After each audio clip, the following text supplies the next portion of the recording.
We continue with our nightly roundup of legal news making headlines, including the case of Bill Cosby. My expert panel still here, veteran prosecutor and BNC's legal contributor Paul Henderson and criminal defense attorney Sue Ann Robinson.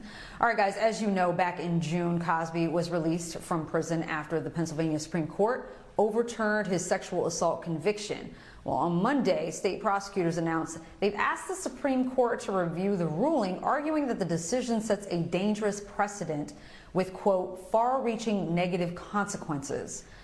Paul, I was really kind of surprised that the prosecution even... What far-reaching consequence, what precedents? If you make a deal, you keep the deal. So that is on y'all. So were you surprised that the prosecution was going this far? I was not.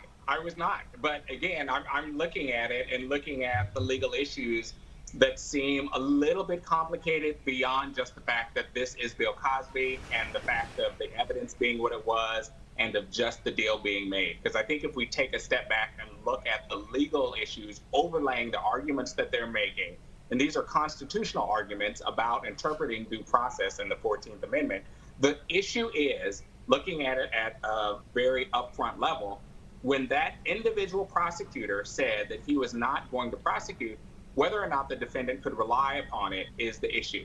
To me, some of the factors that we have to consider when evaluating whether or not that claim was valid or that dismissal was valid is, one, the state of the evidence, and then two, the statute of limitations about what occurred in the first place. And so if a prosecution agency says that it's okay, or we're not prosecuting, or there's not enough evidence, that is a singular slice of time, moment in time, that analysis takes place.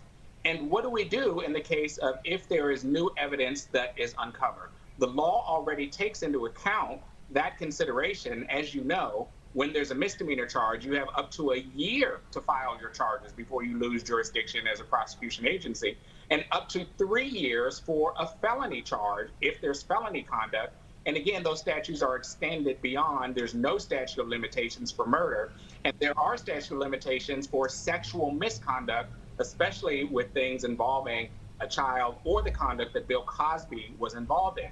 Those have their own natural statute of limitations that goes beyond or could go beyond what that individual prosecutor was alleging or saying that he was going to dismiss. And that's the real issue here.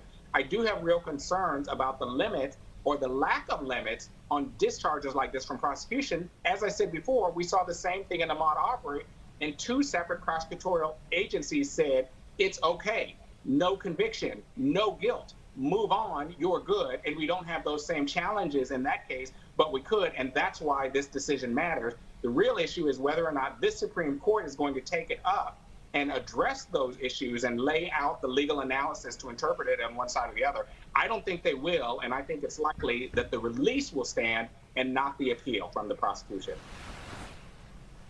Sue Ann, Cosby's defense attorneys say this is a pathetic last-ditch effort. That's a quote.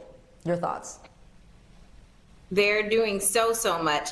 Listen, I don't play spades, but I have been taught it enough times, and it looks like they're basically going to the Supreme Court with a petition asking, is it okay for us to renege?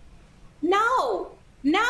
Word is your bond. You cannot say to someone, hey, feel free to tell us all the information you have because you're going to be immune from prosecution.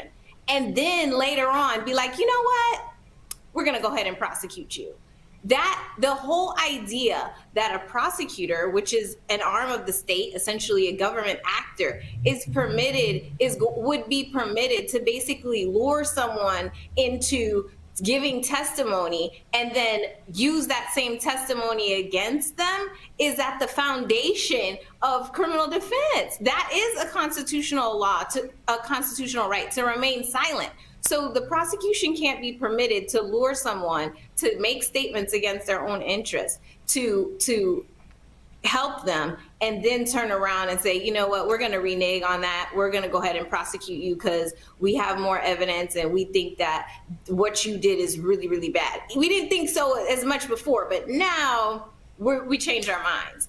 I just don't see, honestly, I don't see the Supreme Court really, latching on to this. Again, Supreme Court got a lot going on, especially starting this week, but we'll see. But come on, they're going to the Supreme Court with this? With this? No, it's too much. They're not going to take up this matter. I mean, like you said, they've got a lot to deal with, as is more constitutional far-reaching issues than a state matter. And you said something, Sue Ann, about prosecutors not reneging. And that, to me, when you tell someone that you're not going to prosecute them and then they rely on that promise to their own detriment, and then you prosecute them anyway, that to me sets a dangerous precedent there. Paul, do you think that this attempt by the prosecution is just really about this dramatic reversal on this case that was really, the first of its kind during the Me Too era? 100%. And you just raised the linchpin that I think is going to undo the appeal, is that detrimental reliance overcomes all of the legal outlines that I was talking about earlier, because that's exactly the case. They shouldn't have induced him to give them information that they then used against him.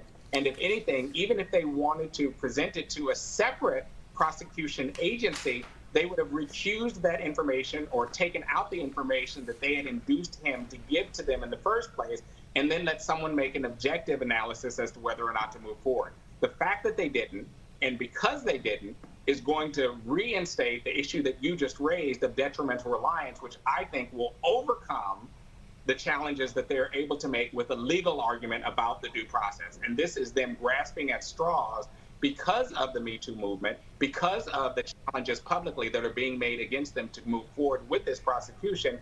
And now it's just spilled milk, and they're just grasping to try and save face, but I don't think they'll be successful either. All right, BNC's legal contributor Paul Henderson and criminal defense attorney Sue Ann Robinson, thank you both for being with me tonight.